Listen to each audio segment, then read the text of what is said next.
And welcome back to the How to Write a Book podcast. What is up? Welcome, everybody.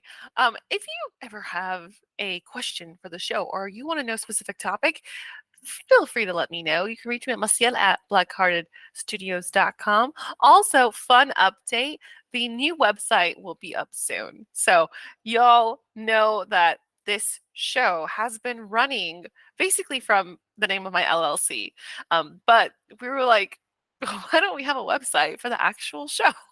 So, howtowriteabookpodcast.com is coming to you soon. I'm really excited because it means that it's going to have a more of a presence online, a place that will make sense for future and current listeners. So I'm really excited about that. All right, we are going to tackle a wonderful episode. We are going to be talking to S.G. Blaise, who is, just such a radiant energy, author of the last Lumanian book series, contest winner multiple times for her series, independent author, crushing it. Also, just an all around amazing human being who's saying, I'm going to share my words of wisdom and motivation as a writer, as an author, and how to use that as a way to overcome that voice that's saying, maybe, oh, it's not good enough. Oh, it's not this. But, the journey that she has, I think, can be a blueprint for you if you're feeling the same thing, if you're facing those same little demons of doubt, that journey that she shares, inspiration that she shares, I think this is going to be a great one for you. And make sure to check out the show notes for the resources that SG Blaise is sharing, not just for the editing side, but also for some cool things coming down the pipeline.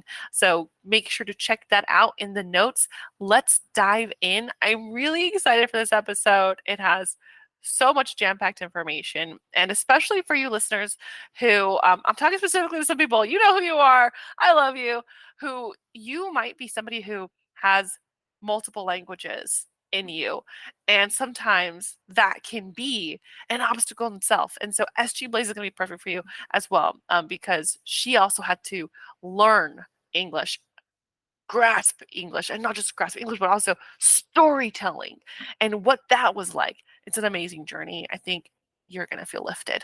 All right, let's dive in. Welcome to the How to Write a Book podcast, the show that helps you plan, write, and publish your book, even if you're a beginner or just feel like one. Now, for your host, she's written over a dozen books and helps others bring their books to life. Here she is, Maciel. All right, everyone, and welcome back to the How to Write a Book podcast. Today I have S.G. Blaise. Amazing. Thank you so much for being here. You are the author of a series of books, the last Lumanian book series. How are you today? I'm doing wonderful, Maciel. I'm so happy to be here. Thank you for this opportunity. Definitely. I met your team at the LA Book Festival. Your booth was awesome. Your artwork was awesome. Definitely fantasy. That is what I saw. And I loved it. And they said that you weren't there because you were somewhere else getting an award for your book. Can you please tell us about that? Absolutely. I had the honor to go to Seattle for the Chanticleer's International Book Awards to receive a 2023 winner in romance category for my third book. And I also had the pleasure and great honor to present as a previous year's sci-fi fantasy grand prize winner. Oh, I love that. That is so, and you didn't know, right, until you had gotten there? That's correct. We didn't know the final results until we were there. It was a beautiful banquet. Everyone was exciting. It's such a great supportive community. And they also had a writers conference for that weekend. So it was the two combined. It was such a great time. Oh, I love that. Well, congratulations. Thank you. When I heard that, I was like, well, no wonder. No, this is amazing. Definitely go get that award. And then we were able to connect after. So that was awesome. So, of course, I've kind of given you an idea as to all the amazing questions I have for you. But would you please first introduce yourself to everyone here? My name is S.G. Blaise. I'm a sci-fi fantasy author of the multi-award winning Les Lumanian saga, with fifth book coming out this December, and I cannot be more excited for my readers to read it. Oh, that's amazing. The fifth one's already coming out this year. Yes, it is. I'm already working on book 6 and the next upcoming 9-book series and then a 7-book series. Do stop me. I love it. Yeah, definitely. This is what's beautiful about having the control over your own publishing career is that you can say, I'm gonna publish this book. This is gonna go for it. Absolutely. And it's on my timeline too. Yes, I love that. So, like, just bring us to the beginning. Where were you before you started your author journey, and then how did your author journey Mhm. begin? Well, I was born and raised, as I like to say, in a land of castles, monarchies, and fallen dictatorships, also known as Hungary. And I thought I'm going to be a writer in writing in Hungarian from the age of 10 when I had a nightmare and I wrote it down and read it to my class and they loved it. And I got hooked on storytelling.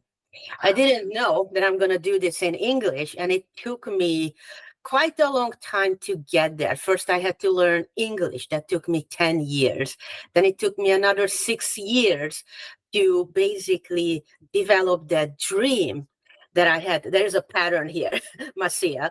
And I had this dream during a cross-country European family vacation.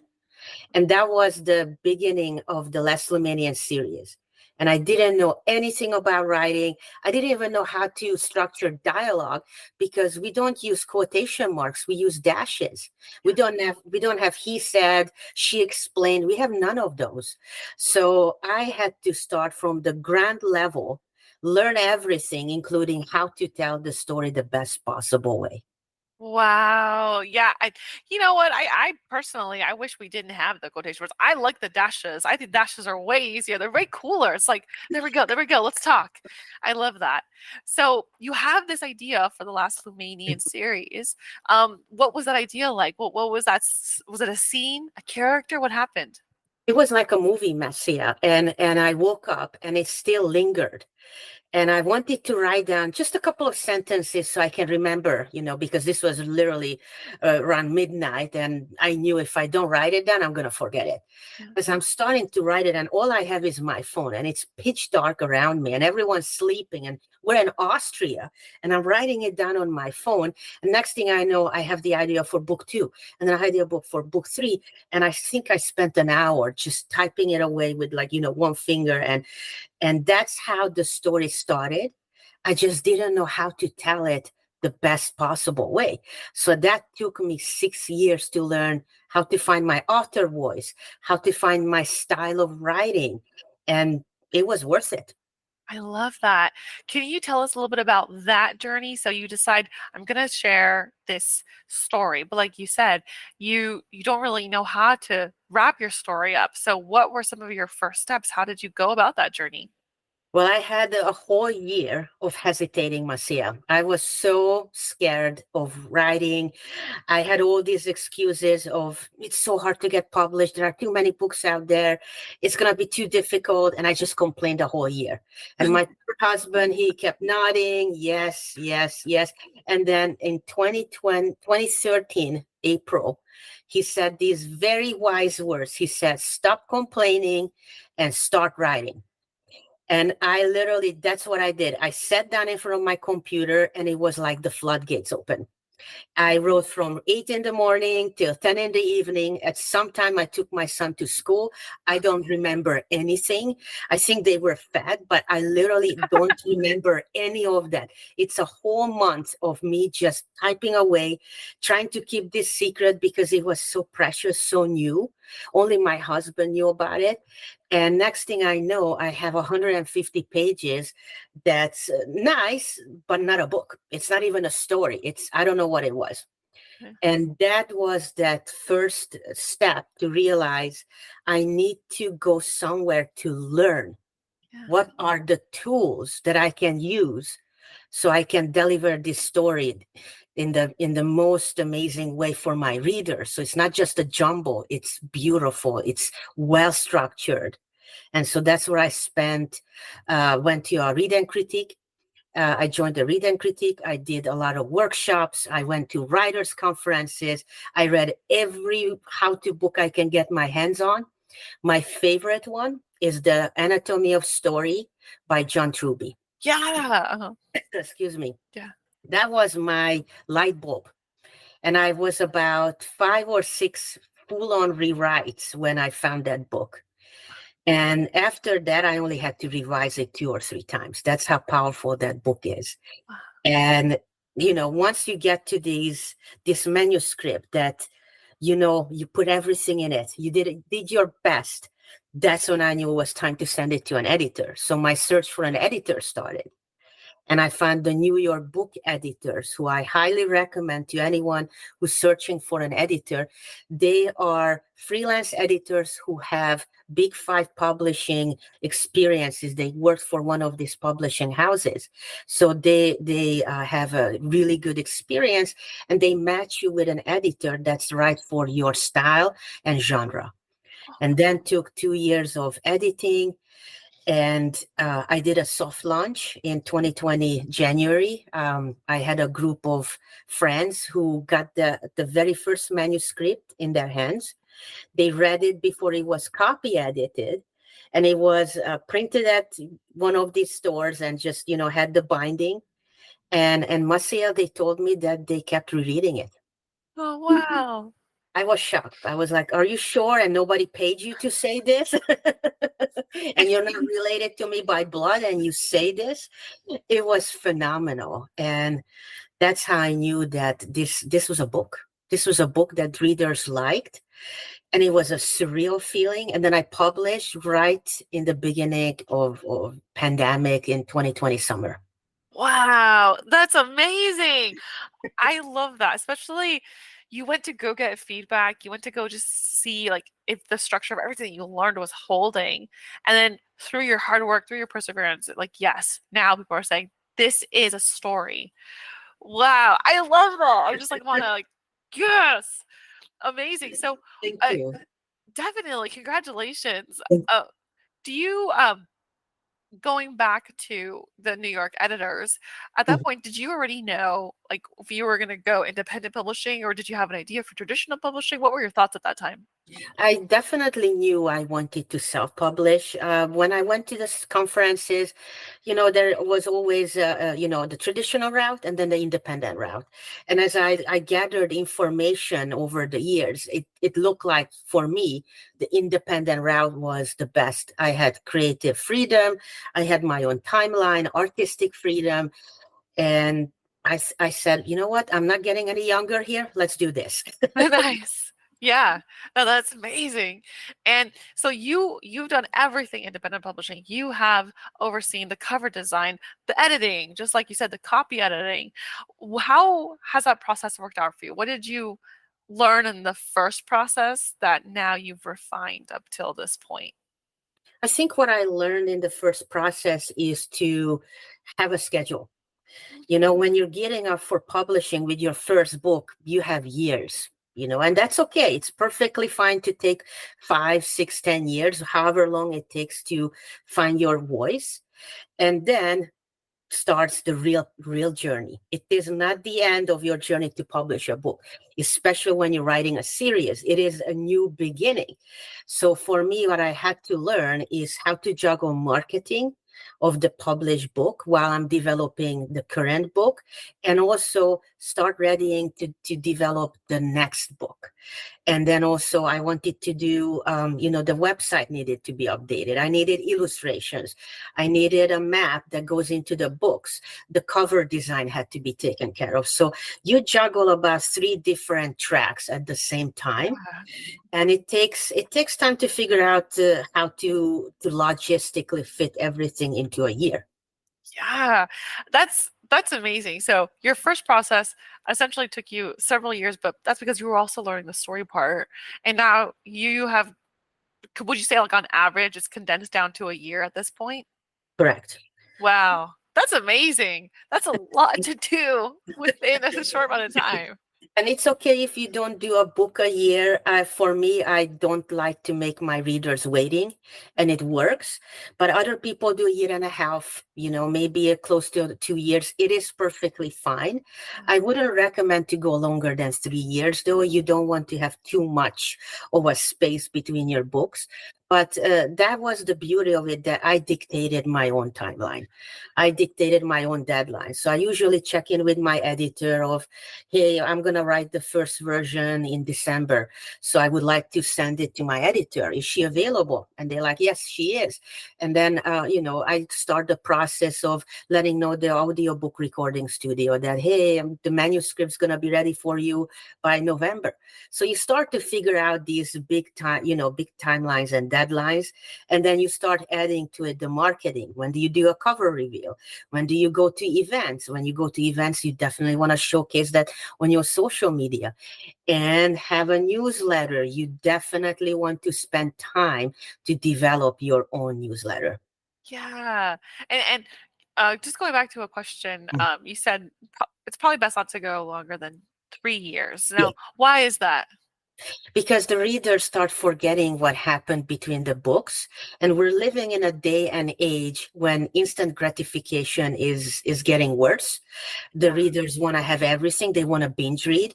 Often I hear readers say, I'll pick up your series when you're on book 4 or 5. And I'm like, but it's a 13-book series. They don't want to wait. Even though they wait to get, book 5, they want to keep going and going and going. So if they know that there is 3 years between the books, you lose some readers. And if they don't believe that you're serious about it and that you're actually going to finish the series, you're going to lose a lot of readers. Oh, that's a great point. Yeah. I totally see that even within myself. I'm like, oh, this person only has one book or two books. Like, I'll go to the other person who has, you know, Right. 5 books, 6 books. Yeah. Right. Oh, But that doesn't mean, Messiah, that there is no audience for your type of writing or your books or your genre. It means it just takes time to find them. yeah. And it's always good to nurture your audience, to go where they are. If they're at book fairs, go to book fairs. If you're comfortable with it, I highly recommend to try to engage with your readers. If they're hanging out on Facebook, have a Facebook Live or Facebook group or whatever it is. But it's always a good idea to go where your readers are. I love that. Thank you. And thank you for sharing that as well, where it's like, it's okay if it's not, like if that's the hot thing right now. You'll find your people. That's awesome. Exactly. Every book has their readers, Maciel. Every book. I love that. And you sound so positive, which I love. It's like, yes, that's what we need. Um, were you always with this level of positivity, or did you find yourself dipping, during your process, and how did you overcome that? Maciel, I was probably a pessimist who liked to call herself as a realist. Oh, And I found myself throughout this writing process, this writing journey, because the first caveat of writing is write your own truth. And I didn't know what my truth was because I didn't know who I was. So the wow. first step was to discover who I am, why this story I'm writing is so important. Why do I have to tell it now? And why am I the right person to tell it to my audience? So this led to a simultaneous self-discovery. As I was learning how to write a book, I learned who I was, and of course still learning, because it's not a finished sprint. It is a whole journey and a marathon. And it was a phenomenal experience, Marcia, because I learned to be kinder to myself, to not be my own worst enemy. We are so hard on our own creations. We are our worst editor and a worst critic, and we don't have to be, because nobody's perfect. We are doing our best. And that's the most important part of writing. You are having fun. You're enjoying what you're doing because you love what you're doing. If you don't have fun and you hate what you're doing, your reader's gonna know that. They're gonna instinctively feel that this is not something that you had fun. I don't know if you ever had someone who tried to bake a bread, and the one that who did it with love and the one who didn't do it with love. It's literally, the difference is having one that's nice and fluffy and the other one is rock hard. It's I've been just, through that. it's just that's how it works. That doesn't mean you're not going to be frustrated. That doesn't mean you can't feel challenged and times throw your hands up in the air and you're like, I don't know what's going on. Those are part of the writing journey.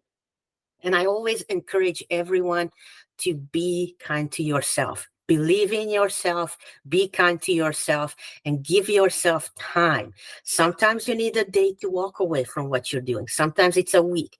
I don't believe in writer's block, Maciel, because when you work on a project and it's artistic or not, you reach a point when you plateau.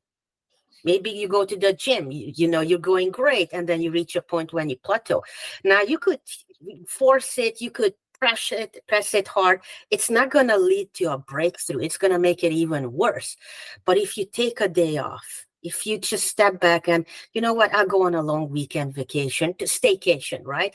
Whatever your heart desires, go out, go on a hike, have friends together. You come together with your friends.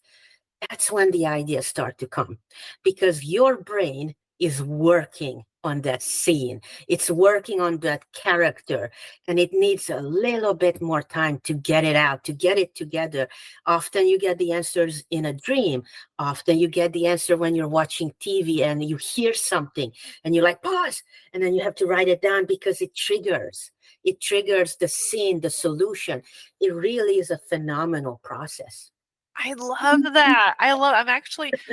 I'm reading this book on intuition, and it's you kind of just hit that point, which is maybe that's the whole intuition where we're tapped into the universe right now. And it was talking about that, how Mhm. sometimes when you take that moment, but you're welcoming that message, then it'll come to you like either in a dream or in a TV show, just like you said. That's a Absolutely. wow. Thank Now, you. And no, thank you. it's important, Marcel, I'm so sorry to cut in, to keep that open mind. You know, I always recommend to writers to don't start with, I don't know what I'm doing, because that's when your brain's going to start looking for proof that what you're saying is true. But when you say, I'll figure this out, I swear to you, it works every single time. It's not forced positivity, it's belief in yourself. It's knowing you are capable of doing this and you're relying on yourself. That's it. That's it. And as you said, you welcome in the answer. It will come. That is beautiful, especially like you said, like you're not forcing like this idea of like, no, I already have it figured out. I got this. But instead of saying like, hey, I might not know that right now, but I'm gonna have that option. I love that. And I wanted to ask you just a small pivot.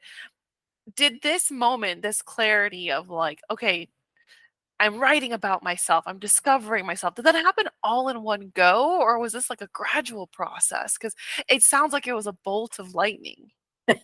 It kind of sounds like it, but it is a journey, Marcia. It was over a long period of time, and I had moments of light bulbs where I realized things, that how I was having false belief.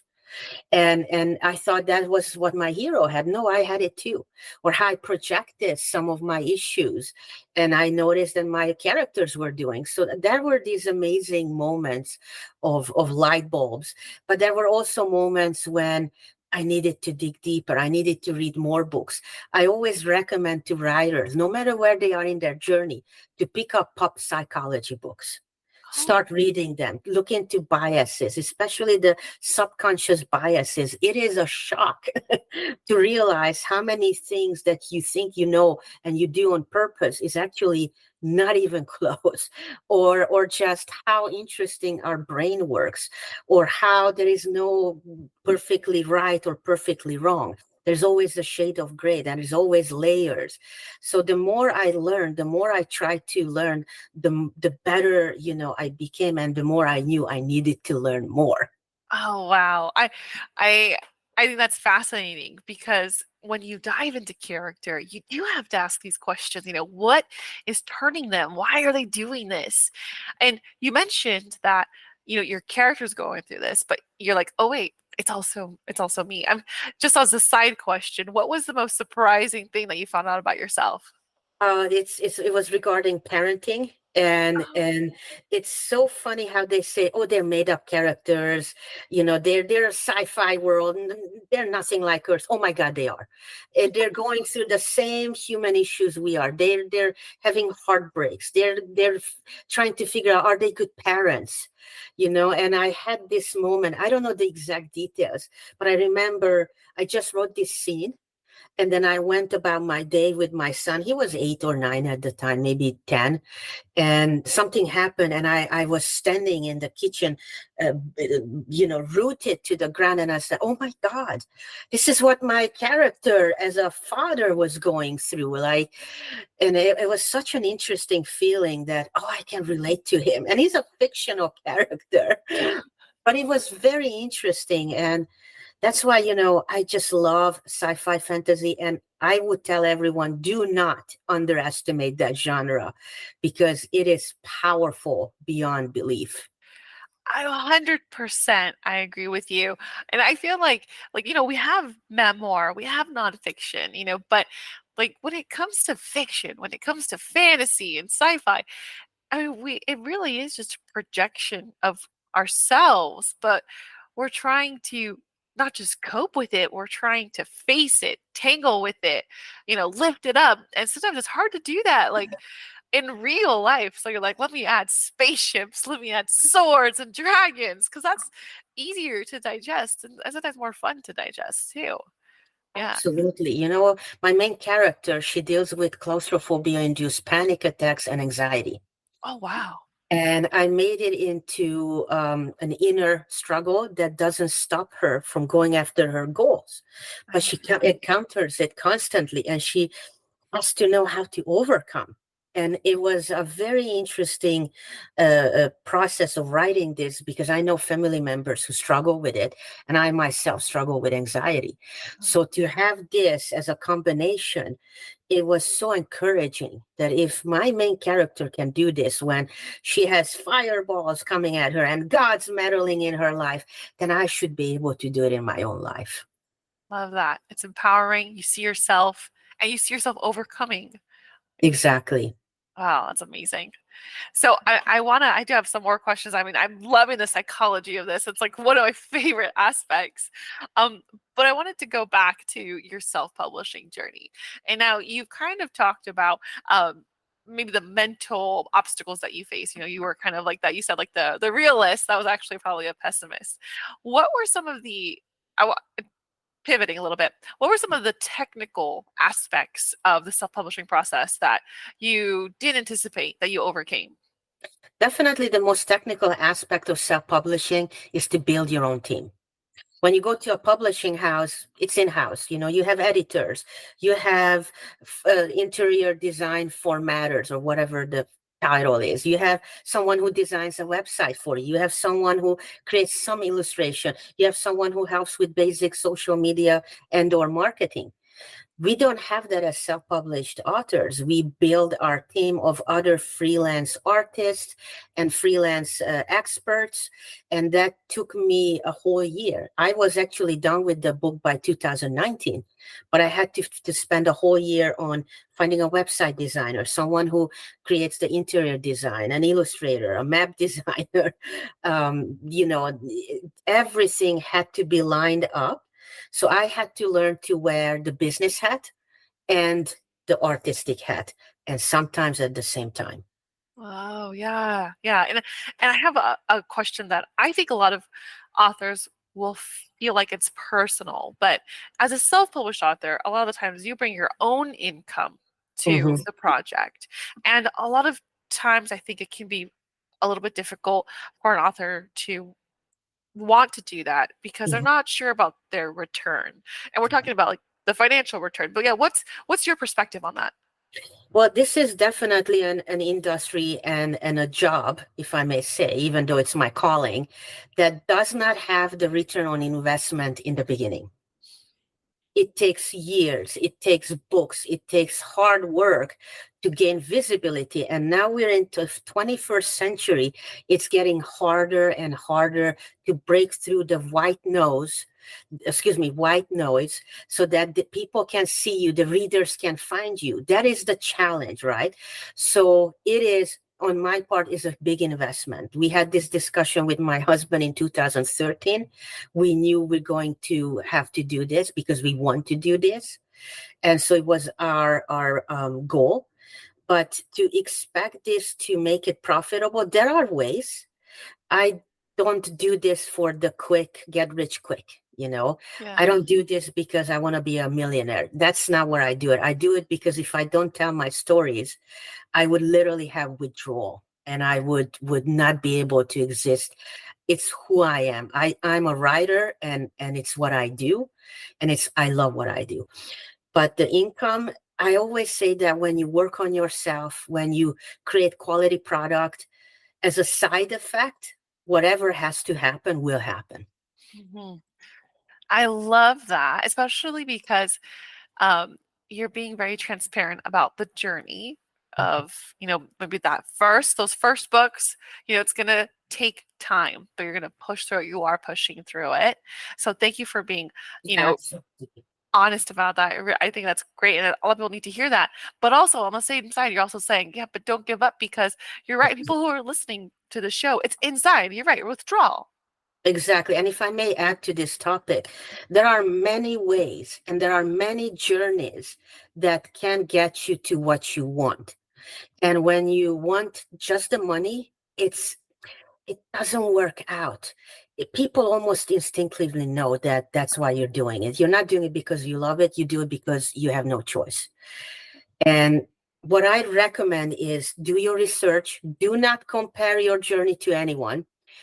However, take note of what works for them and see if it works for you. And there are many marketing tools that does not cost money that you can do. You can enroll your book in Amazon, what is it called? The Kindle Unlimited. It gives you 5 free days that you can put on your social media and you just start doing it until it becomes the snowball that becomes the avalanche. The time that it takes is individual. There are steps and tools that you can use, but there are no shortcuts. Yeah. Yeah. I love that you're saying that because I think sometimes we get a little bit confused. We have this goal, but we also have this goal. We want money, but we also want to have our dream. So I'm really happy that you're sharing that, your heart, your passion, that leads. Thank you. Yeah. And you mentioned something. You said that sometimes it's the return, quote unquote, and I say quote unquote for anybody who's not watching, is beyond that. It can be beyond that. Like, for example, I mean, you have so many awards. You have reached people. Can you tell me about that? Like, what started that? You're like, I'm going to enter my book, or somebody entered your book for you? Maciel, when I started entering into competition, which again, I have it in control of how many I do and where I go, always do your research though and check out those pesky terms and conditions to make sure that it's a good competition. But when I started to do that, I thought I better enroll as many competitions as I can so that I can win just one. Maybe it's a finalist, an honorable mention, anything. And so we did that in 2020 September. I had 3 or 4 competition that literally the deadline was at the end of like a couple of weeks after I published. So I just quickly sent it in. And I was crossing fingers and I forgot about it. And then the result came out and I was looking through the results and I'm like, oh my God, the first book is a honorable mention. And I highlight it, I take a screenshot, send it to my friends. And one of them texts me back. She said, but did you scroll to the bottom? And I'm like, why? Because you're also a winner in the same competition in a different category. Oh my gosh. And my jaw dropped. I was so happy to celebrate that honorable mention. Yay, we did it. I completely didn't even scroll down. It was just the funniest thing. And so I love that. that was how I got hooked on. I'm gonna add this list onto my PDF at the newsletter that I send out. I have a PDF for writers that I recommend to download, and I try to update it as often as possible. I found this link that collects these competitions. I'm gonna include it in. Again, do your research, make sure it's the right fit. I don't recommend if you're a sci-fi fantasy writer to enter competitions that do not have your category. For example, they could say nonfiction and fiction. They rarely, if ever, pick a sci-fi fantasy or fiction winner. Oh, okay. That's good to So know. that's just my 2 cents. Obviously, it's take it with a grain of salt, but from what I learned, it's you can do competitions. They're great feeling. Believe in yourself, and you don't have to do it just because someone else did it. So whatever fits you, your budget, and your book and your genre, try to do that. What's best for you. That's awesome. And you have, I mean, I saw on your website you have several awards now. How many do you have? Just if you know off the top of your head. Right. Well, the franchise currently has 85 awards and honors. Oh wow. That's cover, website, interior design, everything. Your covers are gorgeous. Yes, absolutely. Like Thank you. you have such a great standard for your Thank work. And this is for everybody, when I went to the LA Book Festival and I saw your booth, which was already like, I mean, you had a booth. Some people were splitting booths, and it was all very cool. But your booth just had this quality. The artwork was beautiful. The purple you. of the banners, and I was just like, wow. So I'm like over here, just like I'm just drifting towards it. Well, thank you very kindly.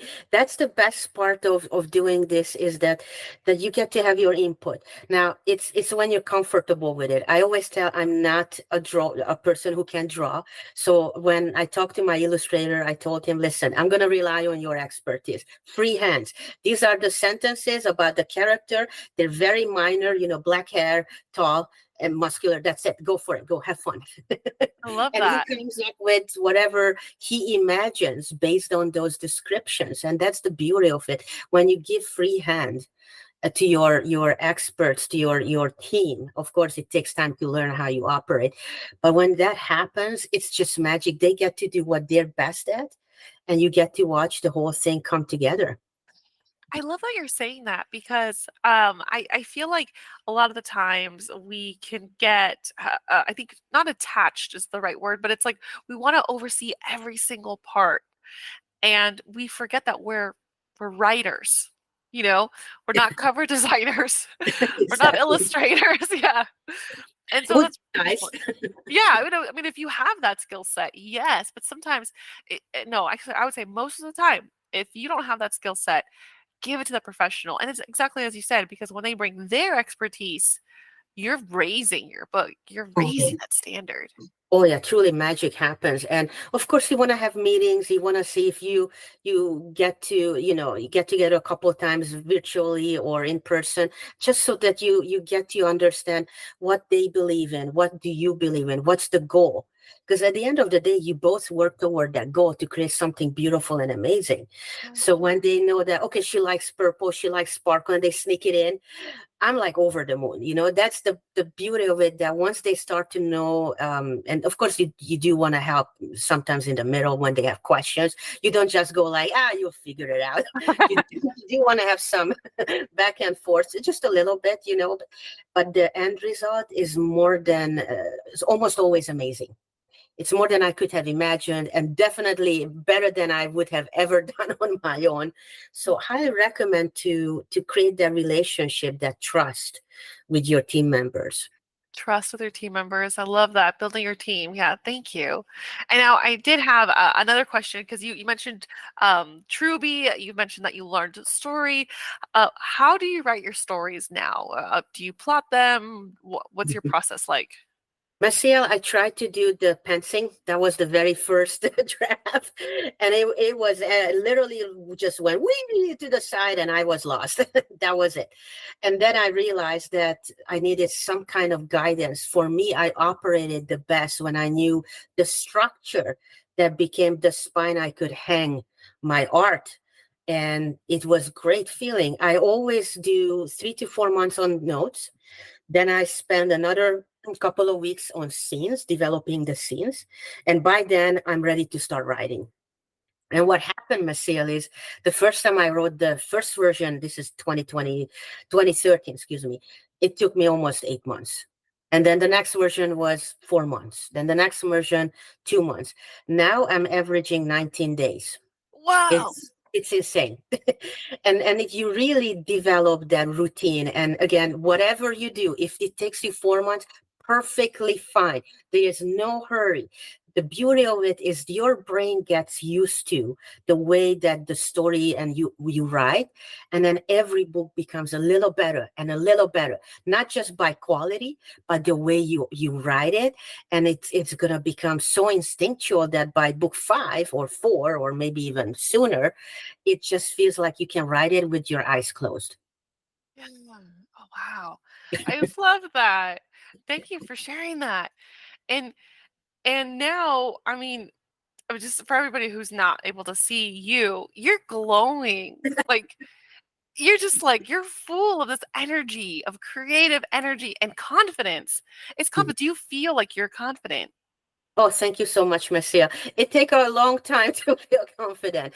I had to break down my boundaries, my comfort zone boundaries. And the way I did it, I went to improv because I was so scared of public speaking and doing Instagram live that I said, if I can do a stage live, I can do anything. And I joined an improv workshop, did 2 levels, went 3 times on stage, and it was definitely dunking yourself in the ice barrel. And what a great opportunity it was to learn to let go, to learn not to worry about everything and anything, and just to have fun and just believe in yourself. It really is the best advice I've heard. Believe in yourself. Believe in yourself.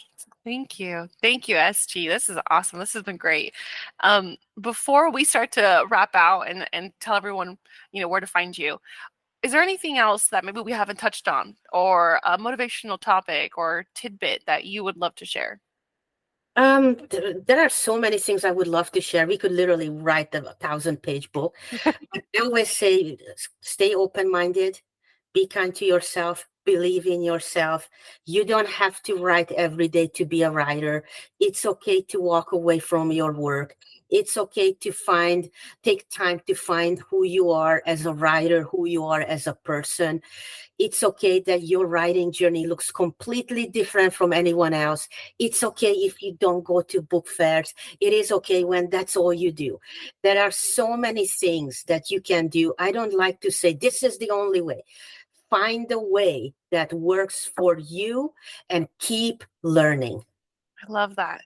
And we know that you're already gonna have your 5th book out, but what's next for you? Is it more contests? Is it conferences? Is it some other expansion of your franchise?